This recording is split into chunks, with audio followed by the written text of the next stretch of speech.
Que a graça e a paz do Senhor Jesus Cristo, o amor de Deus, o nosso Pai, e a comunhão do Espírito Santo esteja conosco. Amém?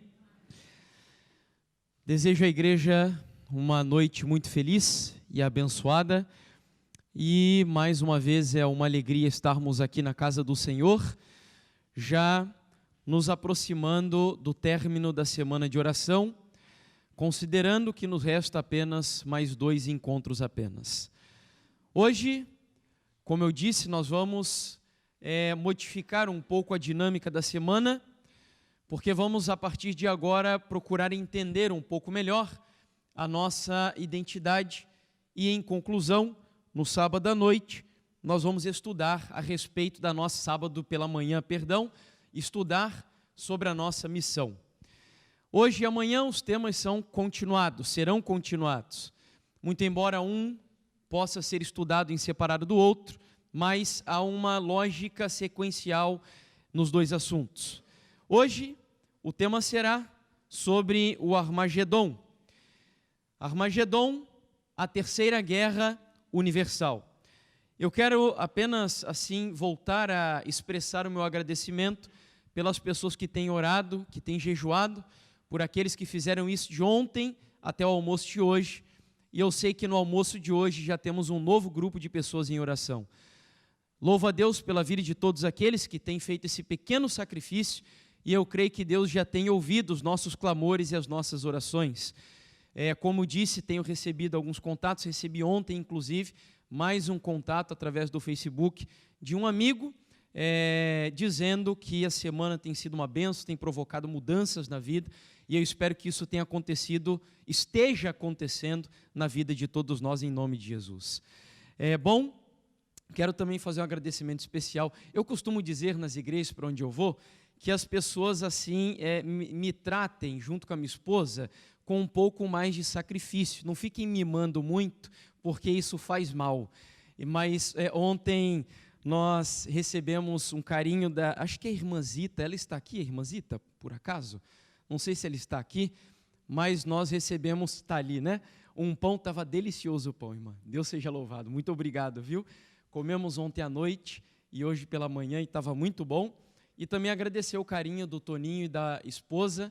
Obrigado pelo passeio. Hoje foi mais um dia especial. Nós fomos conhecer a cidade de Aveiro, muito bonita. E depois de desfrutar um pouco das belezas da cidade, eles ainda nos presentearam com um passeio de barco lá no Rio. Foi uma experiência muito boa. De verdade que a gente agradece pelo carinho de toda a igreja. Nós estamos nos sentindo muito bem entre vocês. Por isso que eu digo, não dá para mimar muito, senão na hora de ir embora a gente não quer voltar para casa, né? Mas enfim, eu sei que vocês fazem isso de coração. Bom, sem mais delongas então, nós vamos dar início ao nosso tema de hoje, que se chama Armagedon, a terceira guerra universal. Convido a igreja a ficar de pé mais uma vez, para nós falarmos com o Senhor. Incline a sua fronte, feche seus olhos e vamos orar. Querido Pai e bondoso Deus, nós agradecemos pela oportunidade de estarmos aqui mais uma noite. Muitos de nós, depois de um dia cansativo, de trabalhos, enfim, Senhor, nós agradecemos pela disposição que o Teu Espírito nos dá e mesmo pelo incômodo que o Senhor coloca no nosso coração, entendendo que a melhor decisão que poderíamos fazer nessa noite é estarmos aqui na Tua casa, não para prestigiar o irmão Jefferson, porque o irmão Jefferson é um pecador, é um miserável e carece das mesmas verdades e da mesma graça do Senhor Jesus que todos nós carecemos, mas viemos aqui com um objetivo especial de sermos alimentados pelo único capaz de saciar a fome da nossa alma, que é o nosso Senhor e Salvador Jesus Cristo. E por isso eu não me atrevo a dar início ao estudo da Tua Palavra, sem antes, mais uma vez, submeter a minha vida nas mãos do Mestre dos Mestres, do Senhor dos Senhores, do Rei dos Reis e do pastor dessa igreja, que é o nosso Senhor e Salvador Jesus. Eu me coloco nas mãos dEle, pedindo que Ele me use para a Tua honra e Tua glória, para a edificação espiritual do corpo de Cristo, e por isso eu entrego mais uma vez a tua igreja em tuas mãos, Senhor, lembrando também que ao passar pelos meus lábios a tua palavra, de alguma forma ela é contaminada, porque a minha natureza é contaminada, a minha natureza é impura, e eu quero pedir que todas essas impurezas e contaminações, que ao passarem por mim e ao chegarem aos ouvidos e ao coração da igreja, que o ministério do Espírito Santo, que é a terceira pessoa da Trindade, purifique todas estas palavras, para que elas cheguem na vida de cada um dos teus filhos, de forma plena, poderosa e perfeita para transformar as vidas de cada um de nós. Essa é a minha e a nossa oração. Enche mais uma vez essa igreja de anjos e de poder, em nome de Jesus. Amém, Senhor.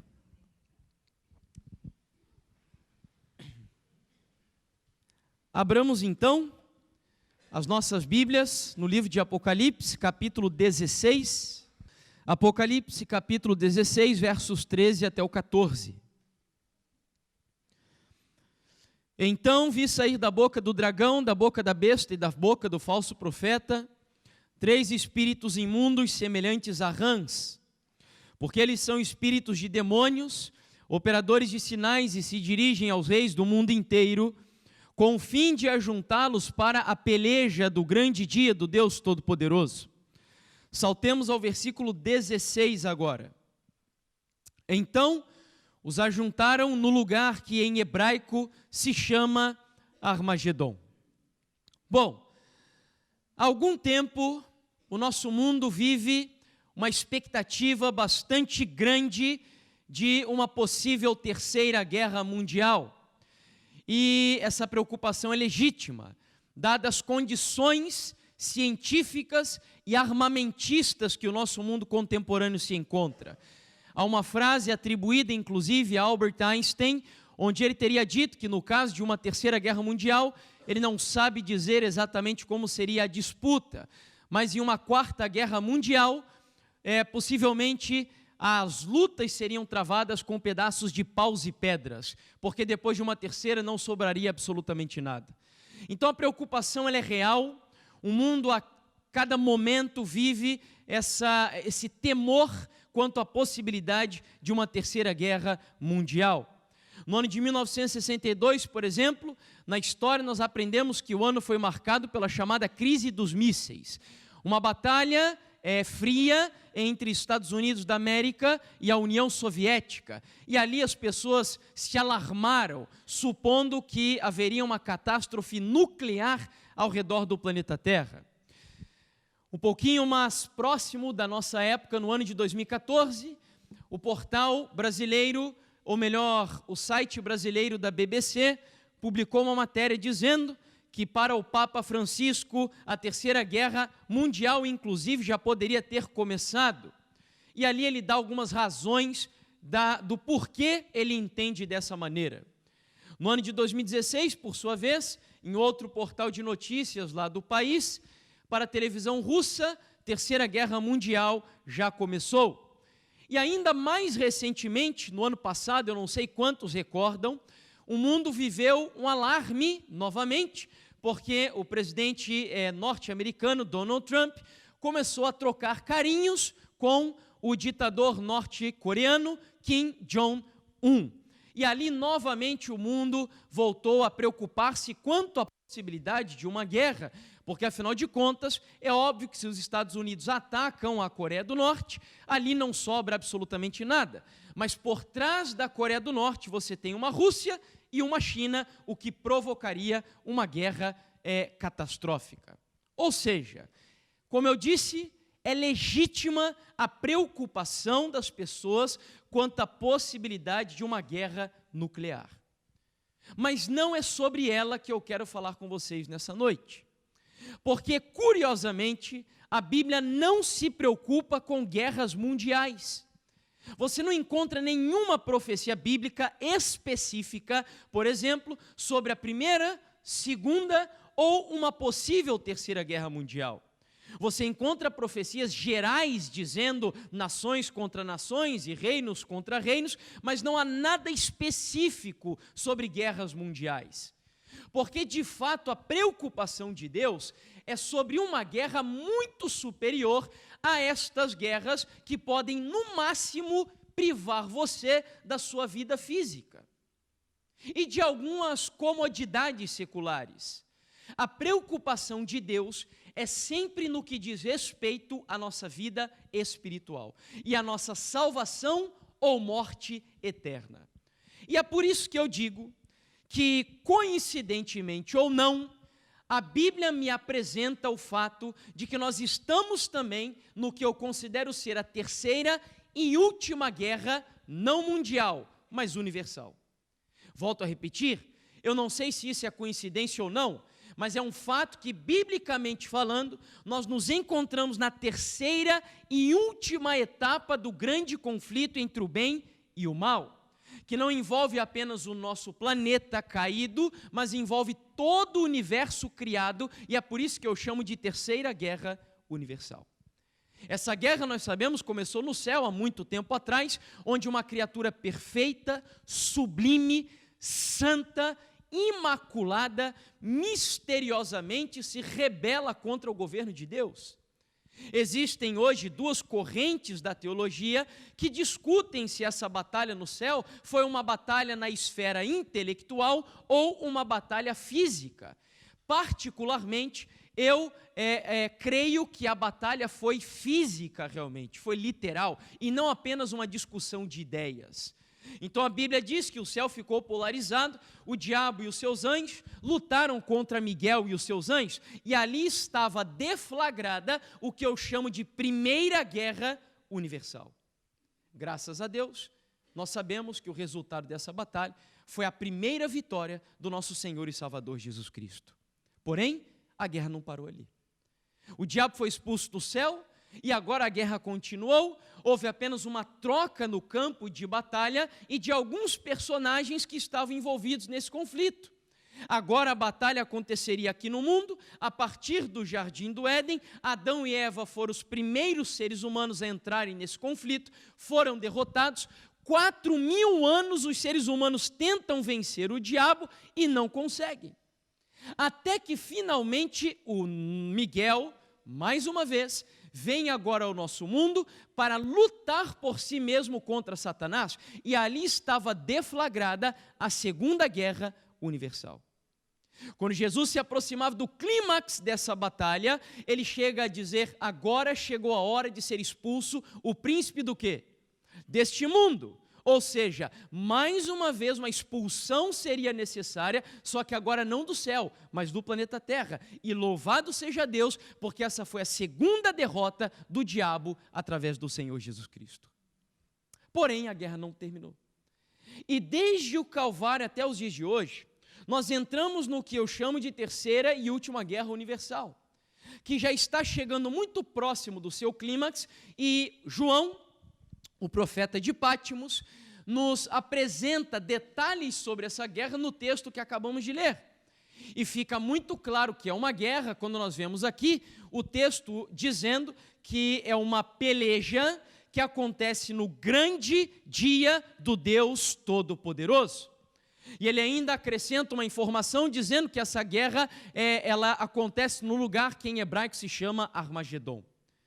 Para nós resumirmos os conceitos principais que estão presentes no texto, em primeiro lugar, quando a Bíblia fala sobre o Armagedon, nós precisamos entender que a Bíblia está falando de uma guerra, de uma batalha.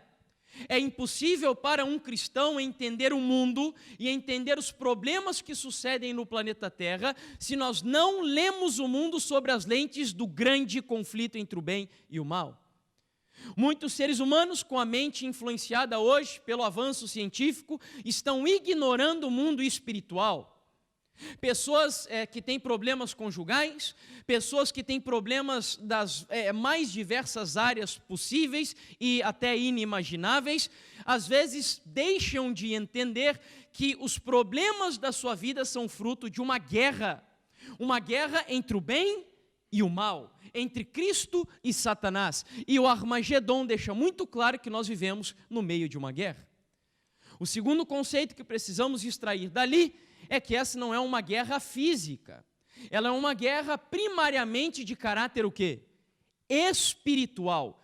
E de onde concluo eu que essa é uma guerra de caráter espiritual? Simples. Se nós prestamos atenção ao texto, ali diz que nessa guerra está presente o dragão, a besta e um outro personagem chamado de falso profeta. E ali diz que são demônios. Ou seja, é lógico que não vai aparecer um dragão literal, uma besta literal. Portanto, se os personagens dessa guerra são simbólicos, concluo eu que essa é uma guerra espiritual.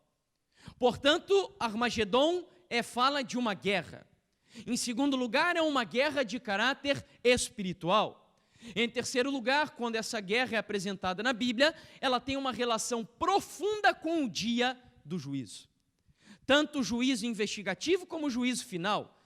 De onde concluo eu essa teoria daqui? Porque o texto diz que essa guerra acontece no grande dia do Deus Todo-Poderoso.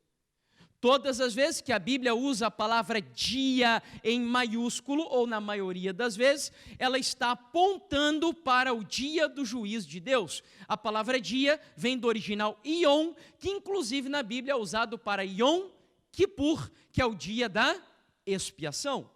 Portanto, quando a Bíblia fala de Armagedon, fala sobre uma guerra de caráter espiritual e que aponta para o dia do julgamento de Deus, onde todos os seres humanos tomarão as últimas decisões da sua vida. É importante o que estamos tratando aqui. E então, finalmente, outro detalhe interessante que o texto nos mostra é que Armagedon não é o nome de uma batalha, como muitos pensam. A maioria das pessoas pensa que Armagedon é um título de uma guerra que Deus deu, não sei por que razão, mas as pessoas acham que é isso. Armagedon é o nome de uma batalha. Não. Tampouco Armagedon tem a ver com asteroides, meteoritos ou coisas dessa natureza, como Hollywood tenta empurrar pela sua indústria cinematográfica. Eu não sei quantos lembram, há alguns anos foi aí publicado um filme chamado Armagedon, justamente estrelado, eu acho que era Nicolas Cage, eu não lembro o nome agora, ou se foi Bruce Willis, não lembro, sempre confundo os dois, mas enfim, isso não interessa quem foi, o que interessa é que a história mostrava que esse ator estaria salvando o planeta Terra, que estava na rota de colisão de um asteroide. A pergunta é, o Armagedon bíblico tem alguma coisa a ver com asteroide? Não. O único objetivo de Hollywood com isso é simplesmente confundir a cabeça dos seres humanos naquilo que filósofos chamam de desconstrucionismo, ou seja, o que foi construído pelos cristãos ao longo de tantos anos, nós precisamos desconstruir com ideias que não têm nada a ver com a Bíblia. Por exemplo, não sei quantos perderam o tempo assistindo o filme de Noé e de Moisés, que saiu há poucos anos atrás, e o filme de Bíblia só tem o título, porque o restante não tem nada a ver com a Bíblia. Então, Armagedon, pelo que nós vemos na palavra, é o nome do quê? É o nome de uma guerra? Não, é o nome de um lugar.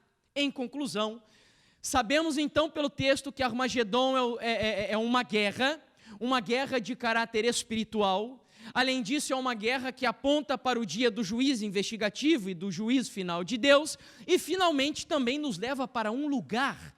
A pergunta é, então, irmão Jefferson, esse lugar é literal? Não, porque se a batalha é espiritual, se os personagens da batalha são simbólicos, é óbvio que esse lugar é um símbolo também, mas nós precisamos saber que lugar é esse para entendermos o caráter dessa guerra. Bom, o interessante é que se nós estudamos esse texto, ou o Armagedon, baseado nos estudos bíblicos adventistas que aprendemos a dar, ou seja, quando nós damos um estudo, nós chegamos às pessoas e dizemos assim, bom, o método de estudar a Bíblia da maneira correta é assim, um pouco aqui e um pouco ali. O problema é que se você fizer isso com Armagedon, você não vai chegar em lugar nenhum. Porque a palavra Armagedon só aparece uma única vez na Bíblia, que é no livro do Apocalipse. Se eu uso uma concordância bíblica para entender então o que é o Armagedon, eu não vou entender nada, porque não aparece em nenhum outro lugar na Bíblia a palavra Armagedon. Ah, mas então eu devo ir para um mapa, e eu devo buscar que lugar é esse chamado Armagedon. E aí sabe o que vai acontecer? Você não vai encontrar nenhum lugar no mundo com esse nome, porque não existe nenhum lugar no mundo chamado Armagedon. Então, como saber que lugar é esse? Para eu entender o que Deus quer dizer com o juízo final, com uma guerra espiritual e uma batalha nos nossos dias envolvendo o bem e o mal. O texto nos dá um indicativo muito importante. João escreveu o Apocalipse, vamos ver quem lembra aqui, em que idioma? Qual foi o idioma que João usou para escrever o Apocalipse? O grego, ok? O Espírito Santo foi tão específico no texto, que é como se ele dissesse assim, olha, povo de espinho, se vocês querem entender o Armagedon, não adianta buscar o sentido dessa palavra no grego, que é o idioma que João escreveu no Novo Testamento. E aí ele diz assim, então os ajuntaram no lugar que em que idioma se chama Armagedon? Hebraico, ou seja, a intenção do Espírito Santo é despertar o estudioso da Bíblia para o seguinte, para entender o Armagedon, você precisa buscar o sentido dessa palavra no hebraico. A pergunta é, o que significa Armagedon em hebraico? Armagedon é uma palavra composta por duas palavras. A primeira, raiz, har, que ali foi transliterado como ar. Har, em hebraico, significa literalmente monte. E Magedon significa, e aí sim é o nome de um lugar que existe em Israel, Megido. Magedon é só a transliteração de Megido. Então, Armagedon significa literalmente Monte de Megido. E aí, se eu vou a um mapa de Israel, e mesmo ao Antigo Testamento, eu descubro que Megido foi um lugar onde foram travadas as guerras mais importantes da história do povo de Deus no Antigo Testamento. Por exemplo, a batalha de Gideão e dos 300 aconteceu em Megido. Mas, irmão Jefferson, então Megido era um monte? Não, Megido era um vale.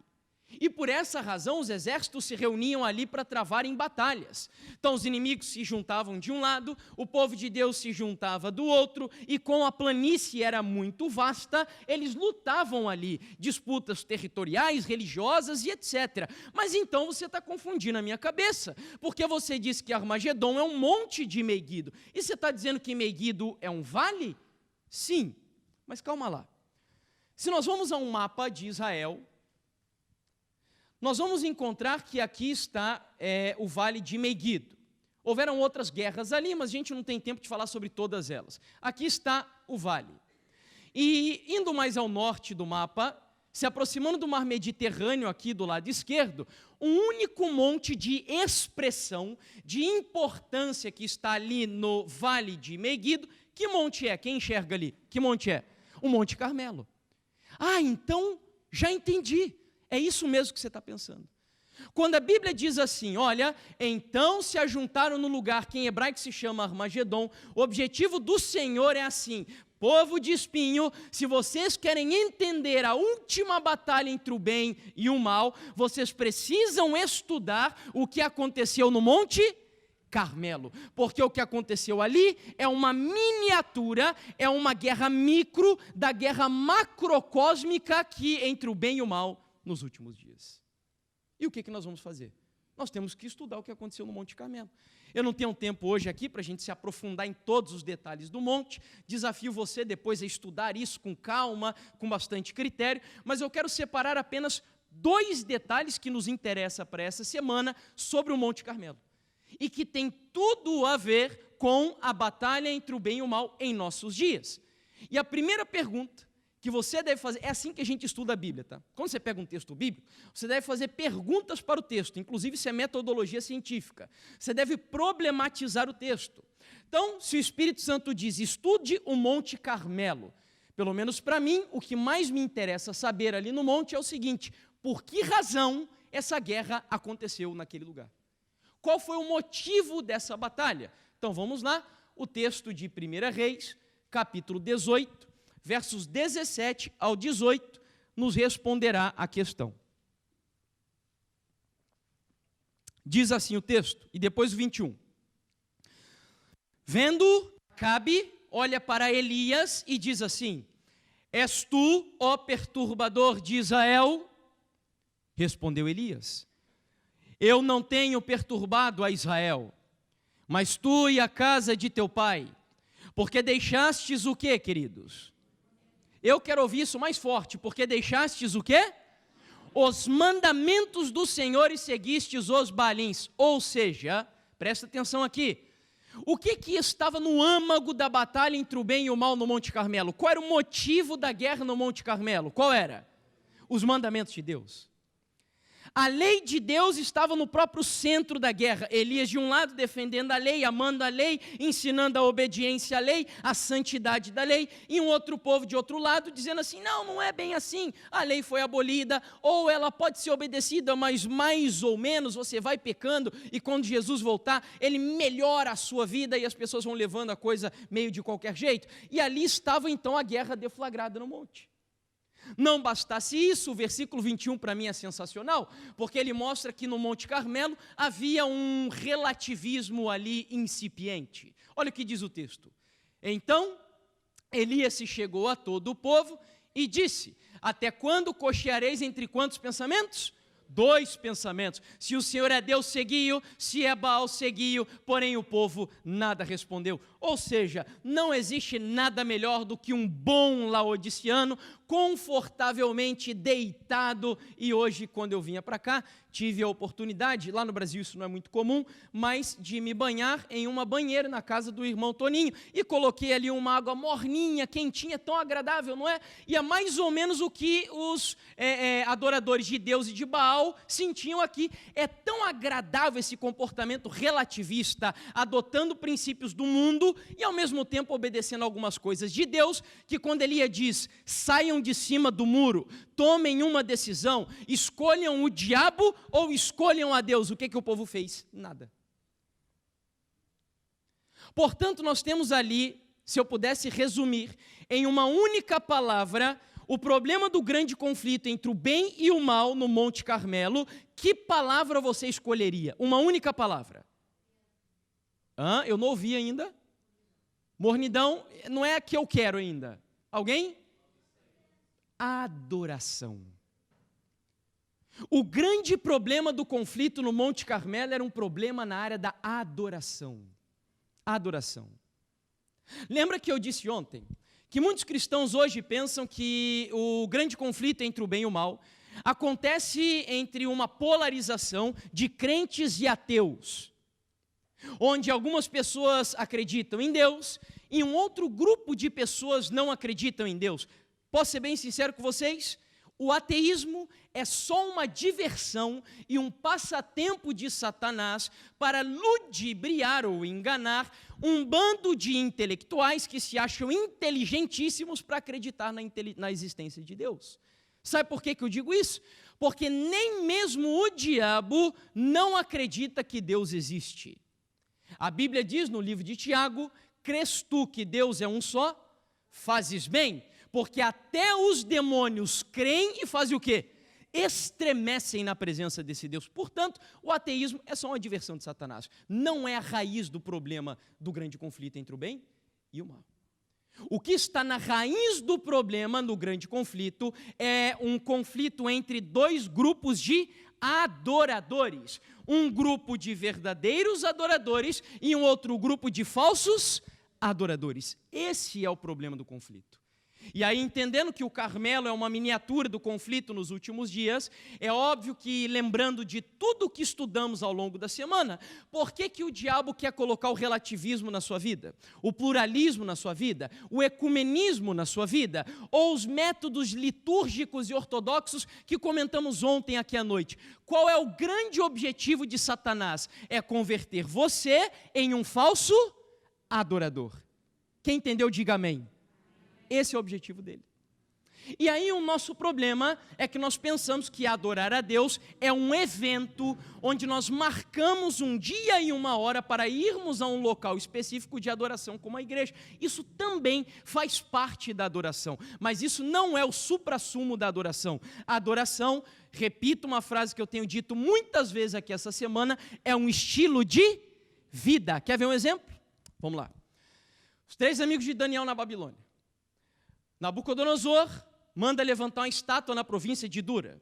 Ordena a todas as pessoas que ali estavam a adorar aquela estátua. Vamos supor que os cristãos esquizofrênicos dos dias de hoje, os pós-modernos, estivessem ali naquele lugar e fossem os 3 amigos de Daniel. Possivelmente, esses cristãos fariam assim: Senhor, o Senhor sabe que eu lhe adoro dentro do meu coração. Portanto, aceita a minha adoração, mesmo no meio desse problema, só para que eu não seja aqui radical e intolerante no meio dessas pessoas. Mas o Senhor sabe o que vai aqui dentro, Senhor. Não seria assim? Muito provavelmente. Mas sabe por que isso não é adoração? Porque adoração tem a ver com estilo de vida. E uma vez que o problema ali na província de Dura era: se ajoelha e ore, então os amigos de Daniel precisavam mostrar com a sua vida que eles não adoravam ao diabo. Portanto, se o desafio era ficar de joelho, eles ficaram de pé. Se fosse o contrário, se o desafio fosse ficar de pé, eles ficariam de joelho, porque o objetivo era mostrar na vida deles que eles adoravam a um Deus diferente e verdadeiro. Ok?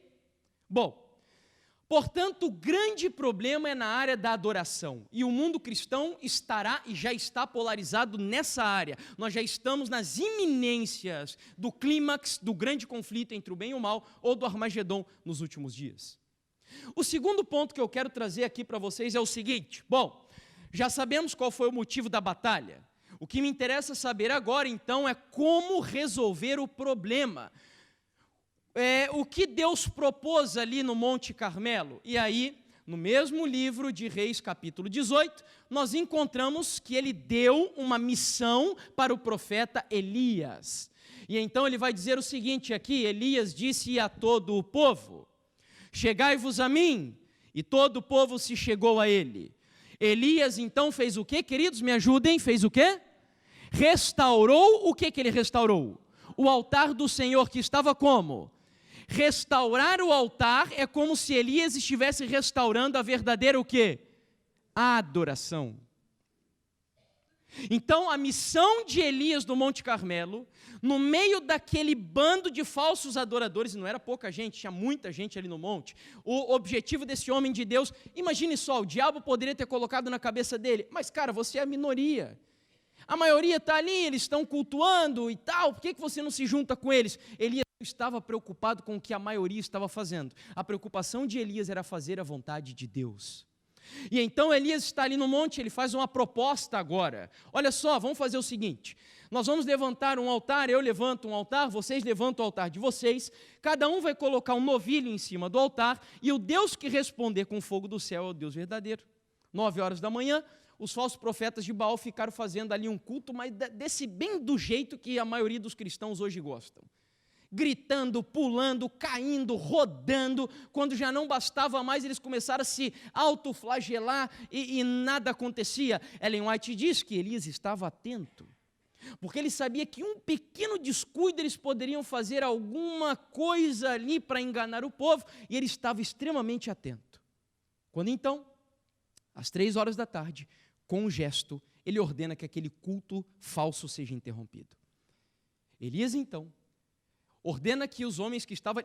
Esse homem estava cheio do Espírito de Deus, porque não tinha outra forma, era um homem dando ordens ainda para os outros, e aí ele diz assim: olha, 3 cântaros de água, enche de água, traga-os para mim. E quando os cântaros foram preenchidos, Elias os pegou e jogou sobre o altar que ele já tinha restaurado. Eu fico imaginando, a cena deve ter sido linda. Lá em cima do Monte Carmelo, 12 pedras jogadas ali para todos os lados, porque o altar estava bagunçado, ou seja, a verdadeira adoração tinha sido destruída. Elias começa a pegar as 12 pedras e colocá-las ordenadamente. E então ele joga os 3 cântaros de água, coloca o novilho sobre o altar e diz assim: Senhor, mostra para esse povo quem é o verdadeiro Deus que reina sobre Israel. Nesse momento, imediatamente fogo desce do céu, lambe a água, lambe o altar, consome o sacrifício, e todos os falsos adoradores que estavam ali começam a dizer: só o Senhor é Deus, só o Senhor é Deus. Portanto, O grande conflito micro do Monte Carmelo, ele pode ser resumido num problema adoração e numa solução que é restaurar a verdadeira adoração. É óbvio que nos últimos dias o grande conflito entre o bem e o mal será também um conflito na área da adoração, onde Deus levantará um povo para restaurar no mundo a verdadeira o quê? Adoração. É óbvio, porque já disse que o Monte Carmelo é um tipo do antítipo que nós vivemos nos últimos dias. Bom, a pergunta é a seguinte. O livro do Apocalipse fala, por exemplo, de Jezabel. Vocês lembram? Ela está nomeada no Apocalipse. Jezabel, não é? Ela aparece ali por nome. Nós sabemos que mulher em profecia é símbolo do quê? Igreja. Portanto, no Apocalipse nós temos Jezabel, que é símbolo de uma igreja que introduz no mundo a falsa adoração, a igreja romana e o protestantismo apostatado, que são responsáveis por esses estilos de adoração que Deus abomina. A minha pergunta é, quem foi no Monte Carmelo que Deus usou para restaurar a verdadeira adoração? Como ele se chama? Elias. Eu pergunto o seguinte, onde está Elias no Apocalipse? Mas como assim, Jefferson? Que história é essa? Onde está Elias? Quem disse que Elias precisa aparecer de novo? Olha lá. Preste atenção, eu quero que você, aqui agora, muito atento, primeiro no texto de cima, Apocalipse 16, versículo 14.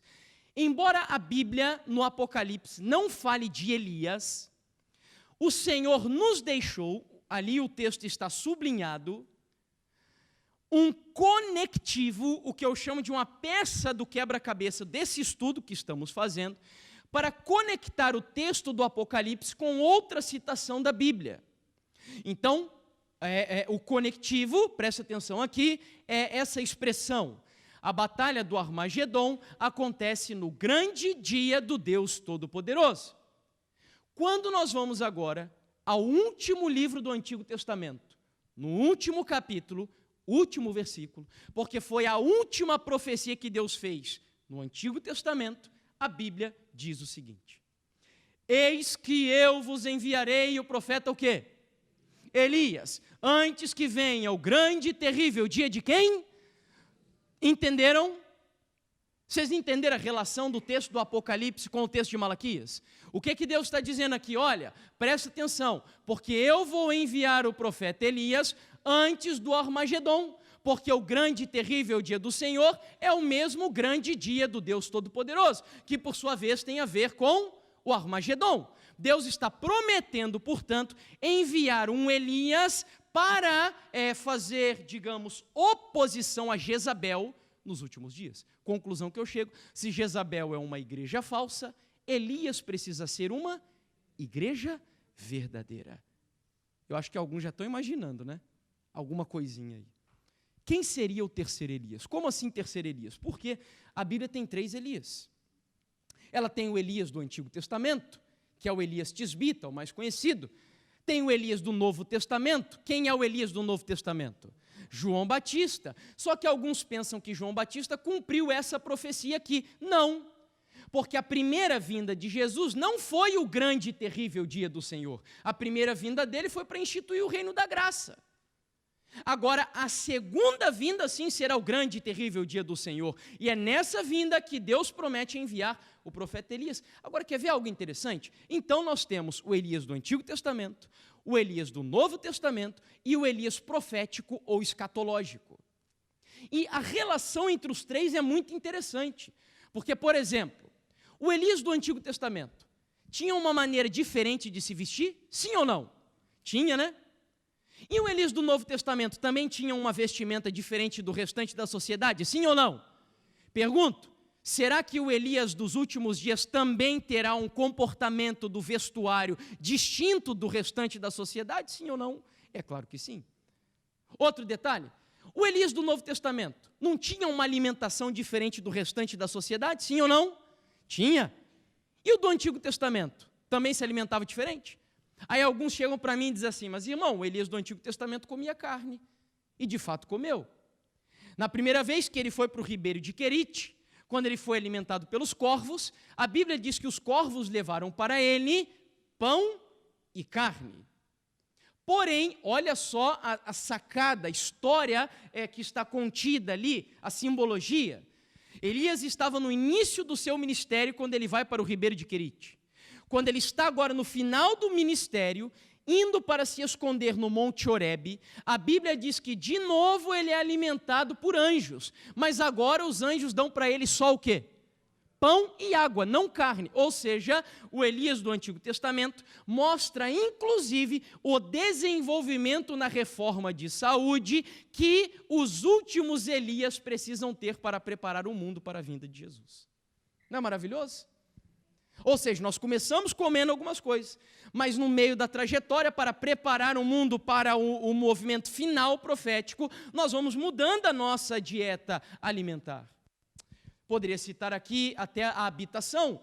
Os lugares onde João Batista vivia e Elias vivia eram um pouco peculiares, diferentes dos outros. E eu citaria aqui uma infinidade de coisas. Enfim.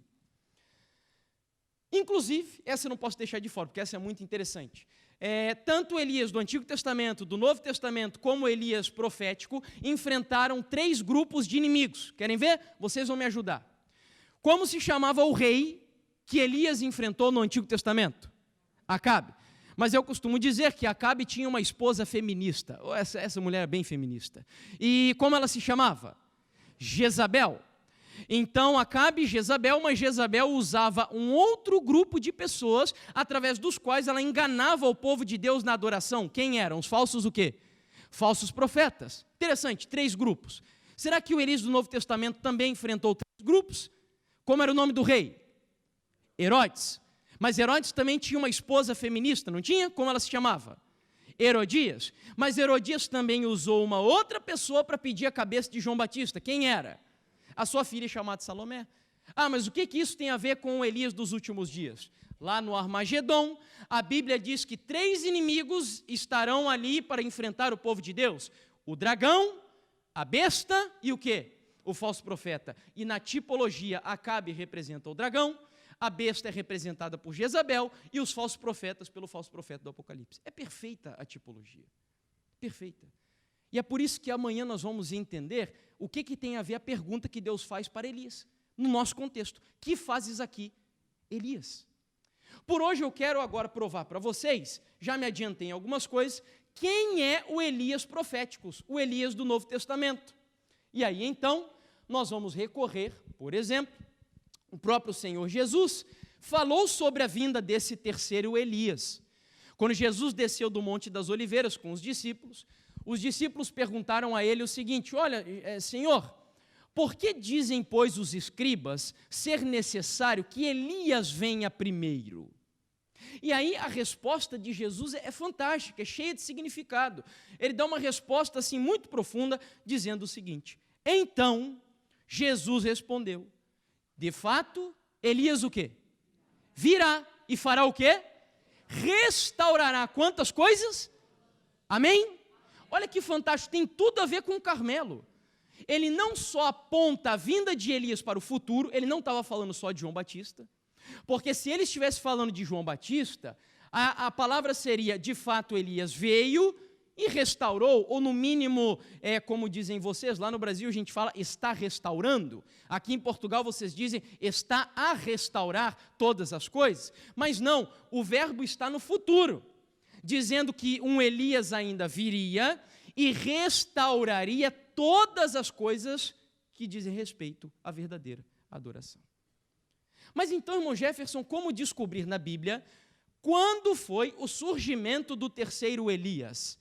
E agora nós vamos entrar no universo de um Deus fantástico.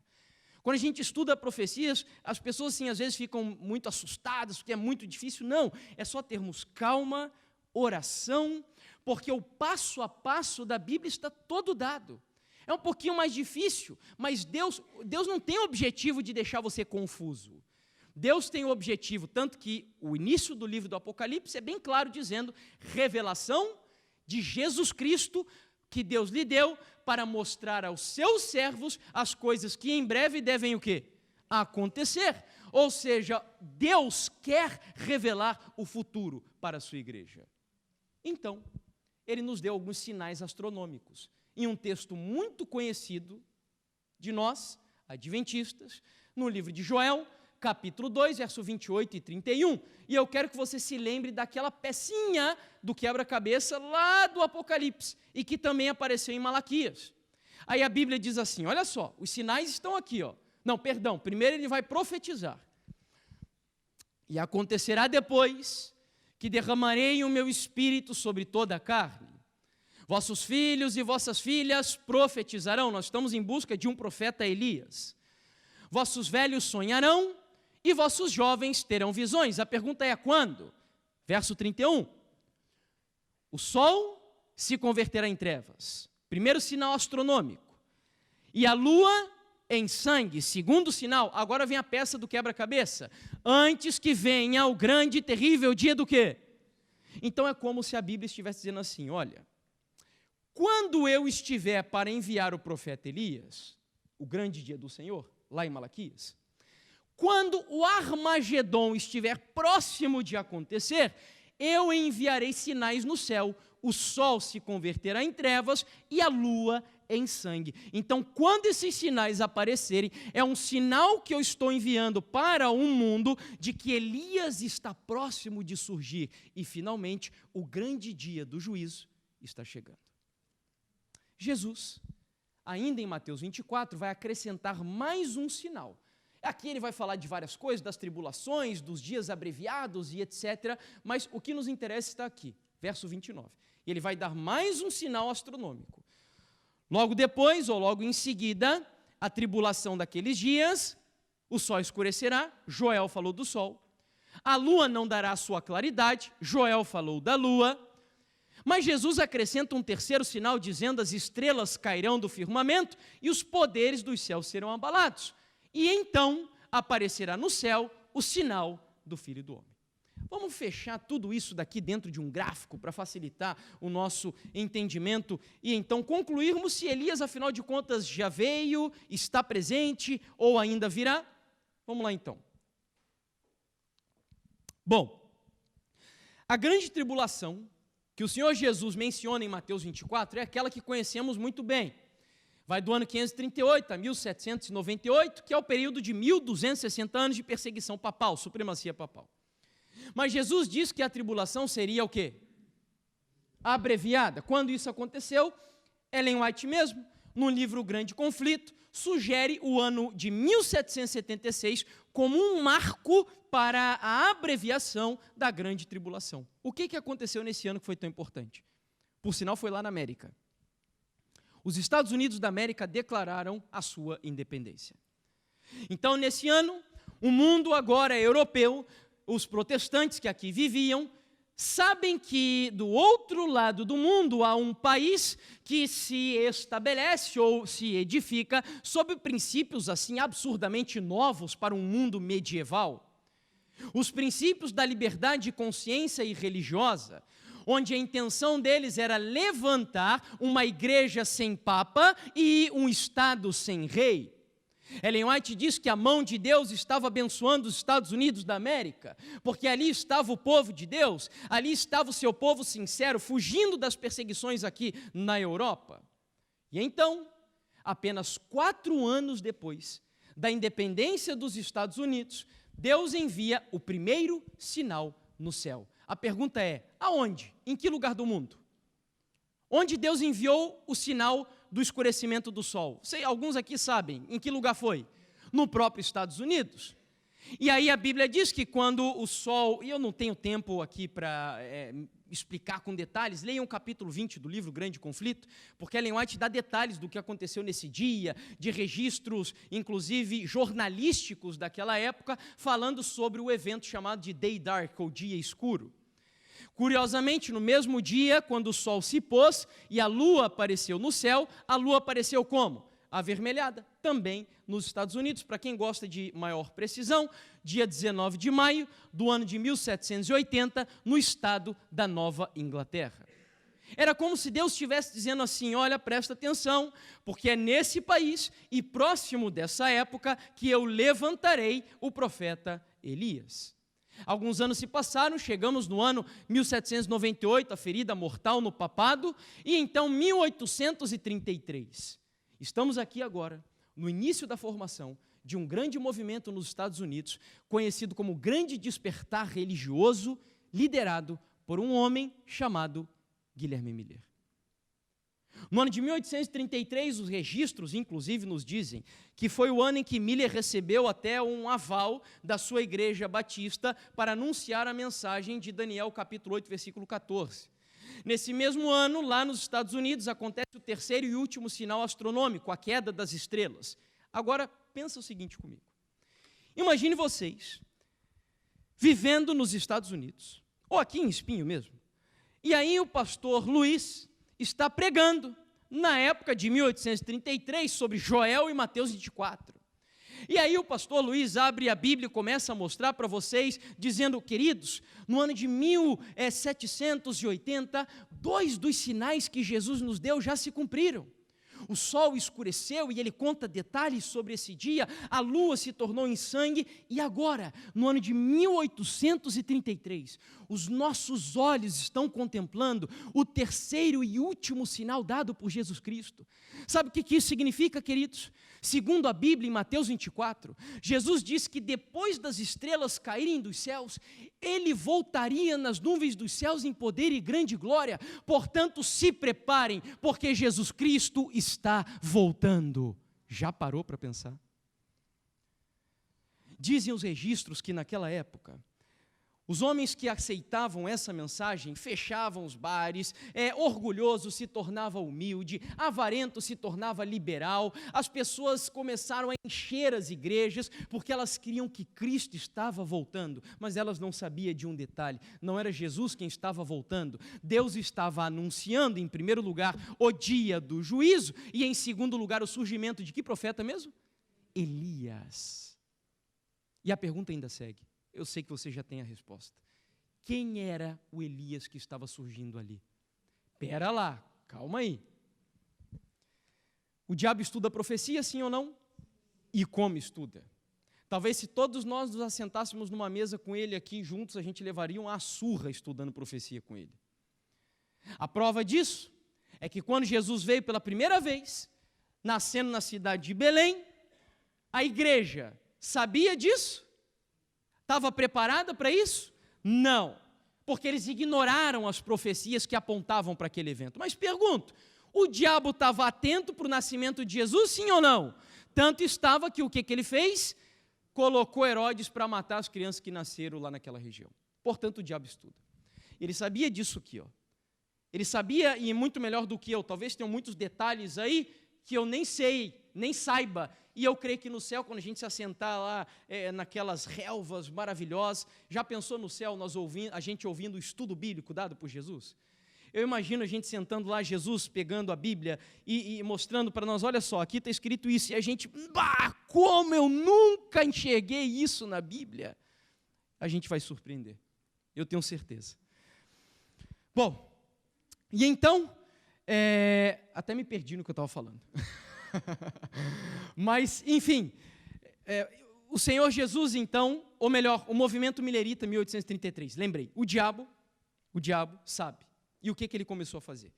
O que em teologia nós chamamos de espetáculo paralelo.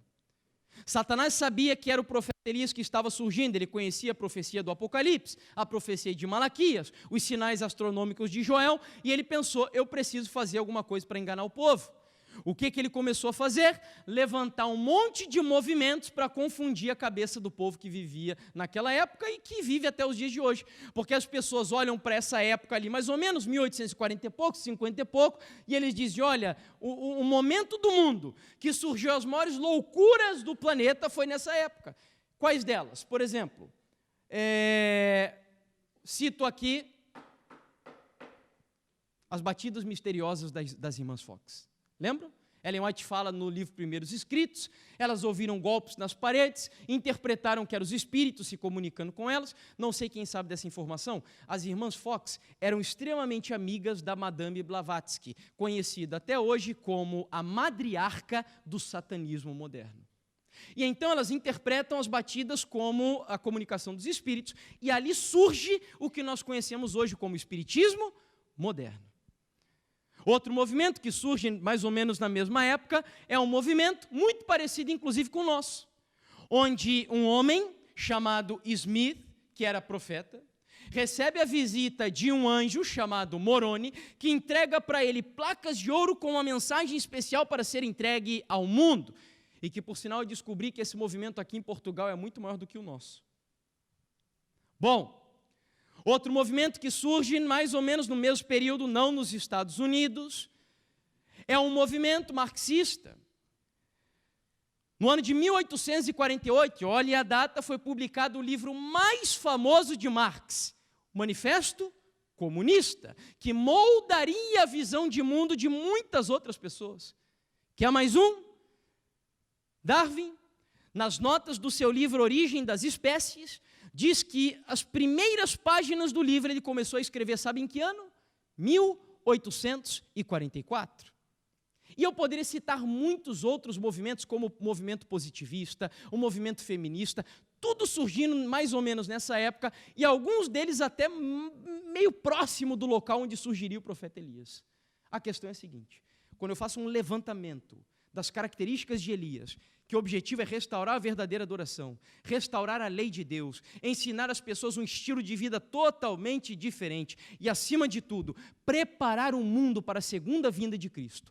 A única conclusão que eu chego, e eu não digo isso aqui porque eu sou funcionário da igreja, porque eu sou pago pela igreja, e poderia até ser, não teria problema nenhum para fazer o que eu faço, mas digo isso aqui como qualquer um da maioria que estão aqui sentados. Eu sou membro da igreja, mas ao estudar a Bíblia, a palavra de Deus, eu concluo que o profeta Elias dos últimos dias que Deus levantou é a igreja adventista do sétimo dia, e louvado seja Deus por isso.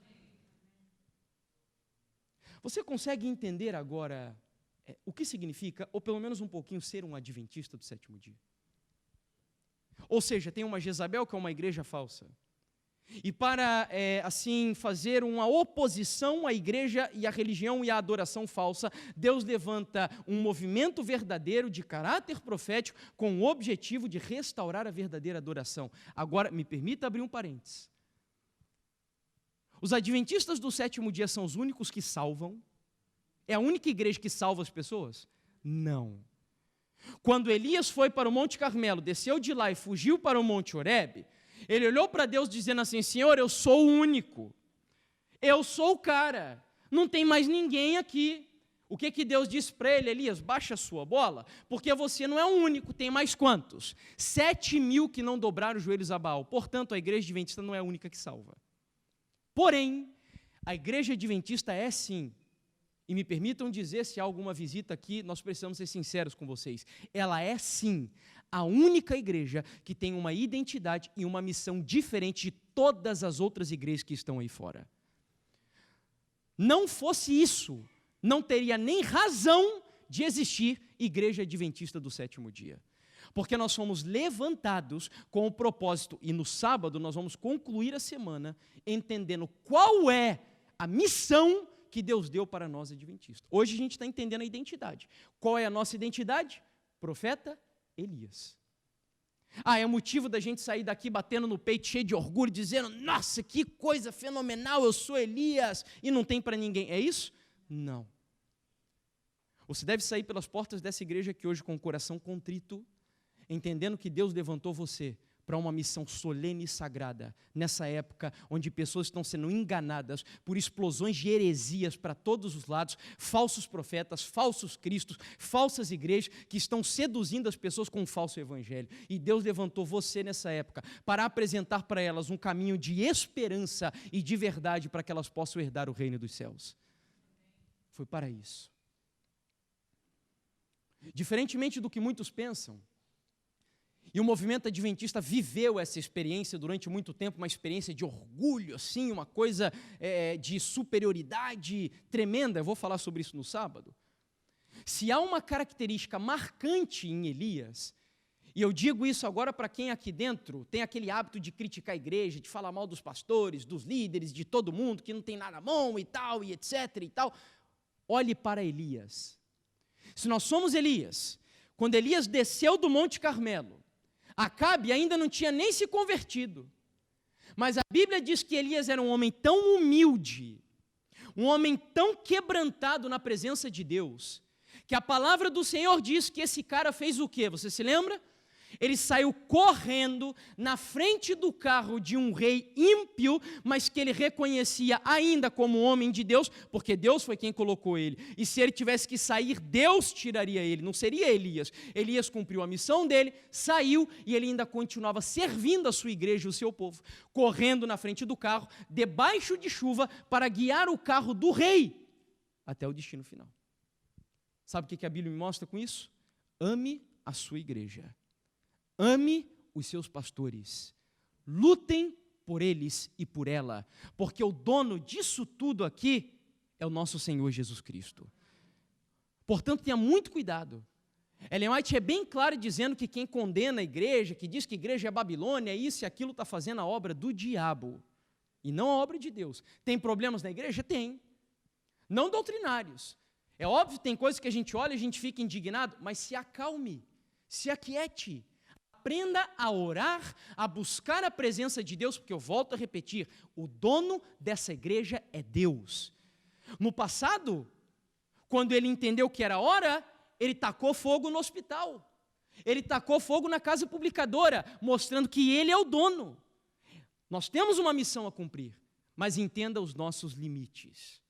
Deus não nos chamou para fazermos o que Ele só deve fazer dentro da sua igreja. Entenda os seus limites. Bom, para a gente finalizar, essa para mim é uma citação inspiradora. Ellen White, falando do movimento adventista, o terceiro e último Elias, ela diz assim: os adventistas do sétimo dia foram escolhidos por Deus como um povo peculiar, separado do mundo. Com a grande talhadeira da verdade, ele os cortou da pedreira do mundo e os ligou a si. Tornou-os representantes seus e os chamou para serem o quê? Embaixadores seus. Aonde? Em que lugar? Na derradeira obra de salvação. O que significa derradeira? Na última. Presta atenção aqui, ó. Nós estamos vivendo na última igreja do Apocalipse, Laodiceia. No último selo, o sétimo. No toque da última trombeta, a sétima trombeta. Além disso, Jesus está no último compartimento do santuário celestial, o Santíssimo. Vemos aqui que vivemos na época do terceiro e último Elias. Como dizem vocês lá em Lisboa, pelo menos, epa! O que isso significa? Que muito provavelmente os seus olhos, que estão contemplando esse pecador miserável aqui na frente, verão ainda nessa geração, sem passar pela morte, Jesus vindo nas nuvens dos céus em poder e grande glória. É isso que significa. Vai depender do quê? Sábado nós vamos ver. Há uma missão a ser cumprida, mas há essa possibilidade. A verdade é que nos escritos de Ellen White, desde 1844, ela diz que nunca foi da vontade de Deus que a volta de Jesus demorasse tanto tempo. Então Jesus já poderia ter voltado, ó. Por um lado foi bom, né? Porque a gente está vivo hoje, a gente pode morar no céu. Do contrário, nós não teríamos nem nascido. Mas é um fato. E então ela conclui essa citação dizendo assim, e eu me arrepio quando eu leio essa frase destacada aqui em amarelo. Um maior tesouro da verdade, em espanhol diz, la maior suma de la verdad, ou seja, a maior soma da verdade, já confiado a mortais. As mais solenes e terríveis advertências que Deus já enviou aos homens, foram confiadas a este povo, a fim de serem transmitidas para o mundo. Uau! E eu me pergunto, que escolhas você tem feito para a sua vida nessa época? Olha, me dá um desespero no coração quando eu vejo pessoas que não conseguem abandonar, às vezes, um filminho por isso daqui. Que não conseguem deixar de assistir um youtuber lá na internet que está destruindo a vida dela, ou algum alimento que ela sabe que é prejudicial. Troca isso por essas coisas terrenas, passageiras. Queridos, nós estamos vivendo num grande conflito. E a batalha que nós acabamos de ver aqui, que acontece em dimensões assim universais, cósmicas, elas acontecem todos os dias na sua vida. Todos os dias. Sabe quando você está na rua, e aí passa uma mulher ou um homem, e aí você é tentado para olhar? Sabe o que é isso? Toda vez que você é tentado, é como se Deus estivesse levando você para o jardim do Éden de novo, colocando a árvore do conhecimento do bem e do mal diante de você de novo, e quando a gente cai, nós estamos fazendo o que Adão e Eva fizeram. A nossa vida, ela se resume a escolhas que fazemos todos os dias. Todos os dias. Eu vi certa vez uma citação de Ellen White que eu achei fenomenal, e essa é daquelas que vale a pena anotar e nunca esqueci, onde ela diz assim: Deus dá as oportunidades e o êxito depende do uso que nós fazemos delas. Sabe o que é essa semana de oração aqui? Ela não vai mudar a vida de ninguém. Quem muda a nossa vida são as escolhas que nós fazemos. Eu sei que eu faço semana de oração e no máximo isso daqui é dar assim um empurrãozinho em você. Essa semana ela vai valer nada para alguns e vai valer muito para outros. Sabe o que vai determinar? O que você vai fazer com a sua vida ao sair pelas portas dessa igreja aqui, quando você chegar na sua sociedade, na sua casa. Escolhas. Escolhas. Cristo ou Satanás? Sabe, eu termino com essa história muito conhecida. A serva do Senhor, ela viu um movimento adventista certa vez, representado por um grupo de pessoas que chegavam num caminho estreito, cheio de coisas. Carruagens, cavalos, bolsas, sapatos, roupas pesadas, e ali começaram a trajetória. E então, à medida que eles caminhavam, o trajeto se tornava estreito. Tão estreito que pouco a pouco eles iam se desfazendo das coisas, primeiro das carruagens, depois dos cavalos, mais à frente, para termos ideia, das bolsas, e então adiante, o caminho se tornou tão escorregadiço, que eles tiveram que tirar até os sapatos dos pés. E ao tirarem os sapatos, a fim de terem maior aderência com o solo, ela diz que começaram a fazer calos, sentirem dores, e o sangue começou a escorrer. Nesse momento, algumas pessoas pensaram em desistir, e alguns até desistiram. Voltaram atrás, outros começaram a despencar pelo precipício, quando então, um outro grupo olha para as paredes e vê sangues manchados na parede, e ele chega à seguinte conclusão: olha, algumas pessoas já passaram por esse caminho, e eu vejo que o sangue vai até o fim. Se eles conseguiram chegar, nós também podemos chegar. E aí eles andaram um pouco mais e o caminho se estreitou de tal forma que eles já não conseguiam nem mais ter equilíbrio. Tinham que se encostar na parede, andar assim grudados, quando então eles olham para o céu e cordas começam a ser atiradas. Tinha um problema, eles olhavam para o alto e não viam onde as cordas estavam amarradas. Mas eles pegavam assim e via que estava firme. O que Deus queria deles? Fé, confiança em Deus. E eles pegaram aquelas cordas e eles seguiram, se equilibrando nas cordas no caminho, até que chegaram lá em um ponto onde tinha um precipício. E ali a fé era muito maior, porque eles tinham que agarrar agora na corda e saltar.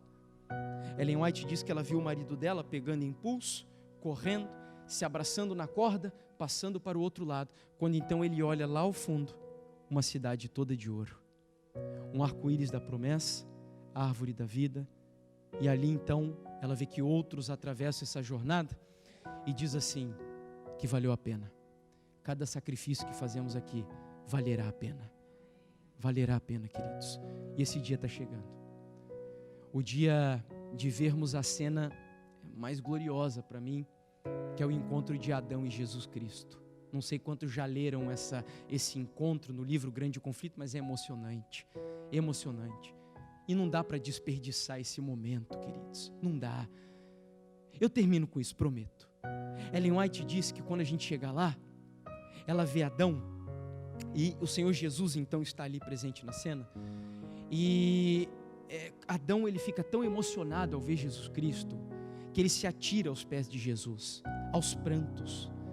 Quando então Jesus pega a coroa e coloca sobre a cabeça de Adão. Enquanto isso está acontecendo, sabe o que? Todos os salvos estão ao redor contemplando a cena. E aí ele coloca a coroa na cabeça de Adão, e Adão se sente tão indigno de receber aquela coroa, que ele atira da cabeça e joga aos pés de Jesus, dizendo: Senhor, eu não mereço, é por causa do Senhor que eu estou aqui. E então, a cena segue, Jesus estende as mãos para Adão, ele o levanta, ele pega Adão e leva Adão, sabe para onde? Para o jardim do Éden. E Adão começa a ver as plantas que ele semeou, as flores que ele cultivou há mais ou menos 6.000, 7.000 anos atrás. E ele começa a reconhecer o seu lar, os caramanchés, como diz Ellen White, a casa que ele tinha montado para ele viver com Eva, e ele vê tudo. E aí Jesus pega ele e leva Adão para frente da árvore da vida. E ele pega o fruto e diz assim: meu filho, come, porque agora tu és digno de viver para sempre. Adão pega o fruto, come, e nesse momento, Ellen White diz que os anjos começam a voar e entregar harpas, e eu espero que nas nossas mãos. E então nós pegamos as harpas, e ela diz, e eu não sei como, porque eu não sei tocar esse instrumento, mas ela diz que nós começamos a entoar todos juntos o cântico do Cordeiro, que é o cântico da vitória de Jesus Cristo na vida de cada um de nós. E aí eu te pergunto, dá para perder uma cena dessa? É claro que não. Eu não vejo a hora de ouvir as palavras que dizem: o grande conflito terminou, pecados e pecadores não mais existem, o universo inteiro está purificado. Daquele que tudo criou emanam vida, luz e alegria, desde o minúsculo átomo até o maior dos mundos. Toda criatura, animada e inanimada, declaram em sua serena beleza que Deus é amor.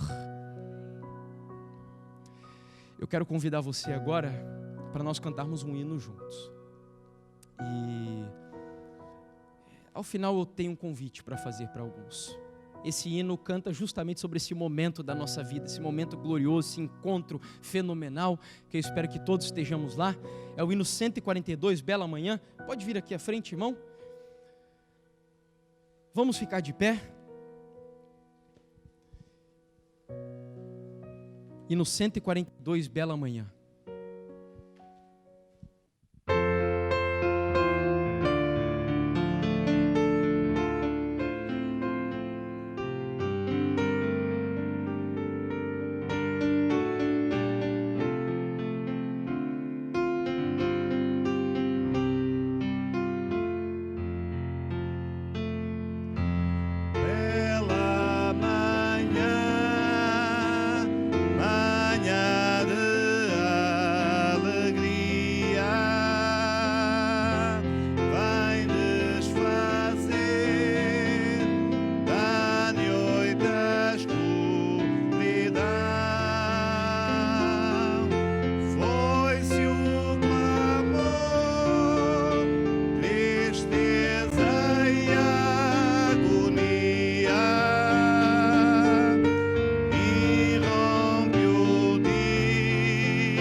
Amém?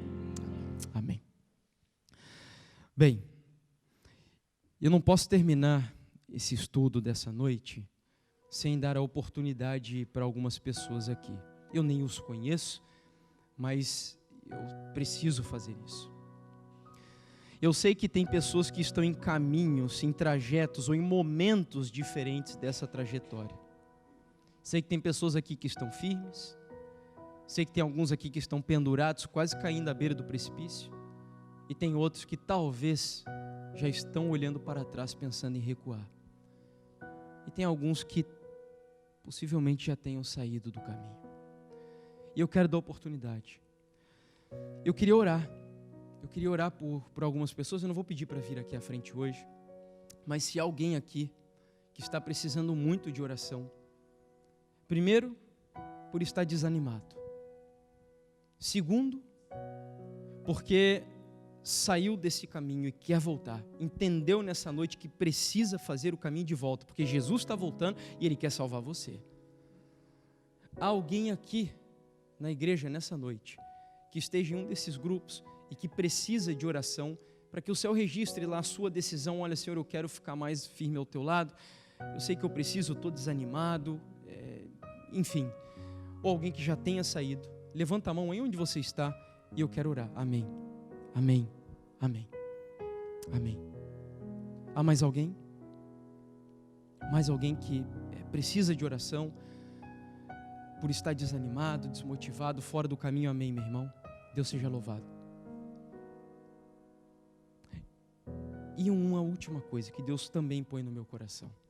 Alguém aqui nessa noite que já conheça um pouco dessa mensagem da igreja e que precisa, eu acho que é aqui que fica o lugar mais importante da igreja. É aqui? Aquelas águas milagrosas, é aqui atrás?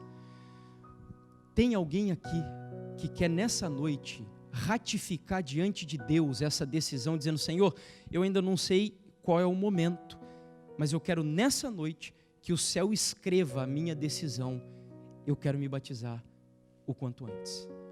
Alguém aqui nessa noite que diante de Deus quer que o céu registre a sua decisão de nascer de novo como um cidadão no reino dos céus?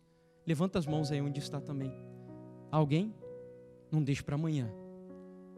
Como eu falei, o dia da escolha precisa ser hoje. Se o Espírito fala ao seu coração hoje, nesse momento, não hesite, não tenha medo. Não pense nos problemas, na família, nas dificuldades. Só diante de Deus, é você e Deus agora. Há alguém aqui nessa noite que quer tomar essa decisão de em breve descer as águas do batismo?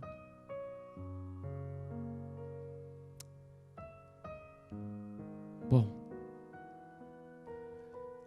eu espero que não tenhamos ninguém aqui que nunca tenha passado por essa experiência, porque é impossível um cristão ser salvo se não através do batismo. Impossível. Venha nos outros dias. Venha nos outros dias. Eu sei que tem alguém aqui, porque Deus me diz que há alguém que precisa dar esse passo. E até sábado, ore em favor disso. Nós que estamos no pacto do jejum, ore por essas pessoas. Porque essa semana precisa ser uma semana de decisões importantes na nossa vida. E para os demais, você é quem vai fazer alguma decisão nessa noite. Eu não vou propor nada. Meu único convite é que você venha amanhã. Mas feche seus olhos e durante 30 segundos fale algo com Deus.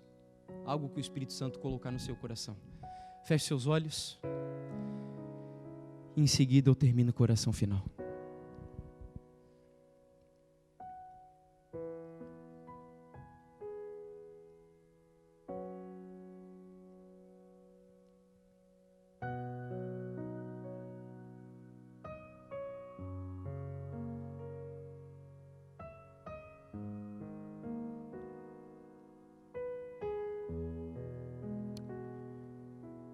Santo Deus e querido Pai, ao mesmo tempo que o nosso coração se alegra, nós também ficamos quebrantados, Senhor. Porque a missão é maior que nós. A identidade supera, Senhor, o que nós podemos ser ou imaginar que somos capazes de fazer. Eu olho para mim e vejo o pecado. Eu olho para mim e vejo que aqui dentro habita um lobo que precisa ser domado. E eu imagino que esse seja o sentimento de todos aqui. Quando nós olhamos para quem foi Elias, quem foi João Batista e o que nós somos, nós quase sentimos vontade de recuar. Mas a tua palavra nos diz que o teu poder será aperfeiçoado na nossa fraqueza. O Senhor só precisa que nessa noite aqui, vasos estejam colocados diante do Senhor, porque Tu és o olheiro, e nós queremos ser o vaso nas Tuas mãos, Senhor Deus. E além disso, nós não queremos que esse vaso fique vazio, ou então preenchido por toda a imundícia desse mundo que vivemos. Nós queremos que o Senhor encha o vaso da nossa vida com o óleo do Espírito Santo e a água da vida, que é o nosso Senhor e Salvador Jesus. Querido Pai, só Tu sabes as orações que foram feitas aqui agora, Senhor. Mas eu quero pedir que o céu as registre, que esse dia fique marcado no nosso livro da vida no reino dos céus, que ao sairmos pelas portas dessa igreja, Senhor, nós saiamos daqui para caminhar mais intimamente ao lado do nosso Deus Todo-Poderoso, Pai. Que o Senhor nos ajude, que o Senhor nos fortaleça, que nesse grande conflito que vivemos, nesse Monte Carmelo tão confuso, onde multiplicidade de falsas adorações estão presentes no mundo, que o Senhor nos ajude, ó Deus, assim como Elias, a todos os dias restaurarmos o altar da verdadeira adoração pelo poder e graça de Jesus. Bondoso Pai, e por fim, eu quero pedir por aqueles que levantaram as mãos, talvez estejam desanimados, talvez estejam aflitos, alguns deles possivelmente tenham até já se afastado dos Teus caminhos, Pai, mas eu quero pedir uma coisa ao Senhor, que nessa noite eles se sintam abraçados pelo Senhor Jesus, que eles se sintam vivendo uma nova oportunidade e um novo convite que chega para eles, e que os golpes de Jesus no coração deles sejam atendidos, que eles abram, escancarem a porta da vida, para que Jesus seja o soberano na vida deles novamente, Pai. Querido Deus, cuida de nós e nos ajude a participarmos desse momento tão especial no céu. Se o que nós estamos vivendo nessa semana já é bom, eu fico imaginando o que o céu tem preparado para nós. E eu quero te pedir, Senhor, que todos os que estão aqui, que o Senhor nos dê a alegria de no céu nos revermos novamente para vivermos por toda a eternidade. Essa é a minha e a nossa oração. Cuida de nós e nos batiza com Teu Espírito. Despede-nos na Tua santa paz. Em nome de Jesus. Amém, Senhor.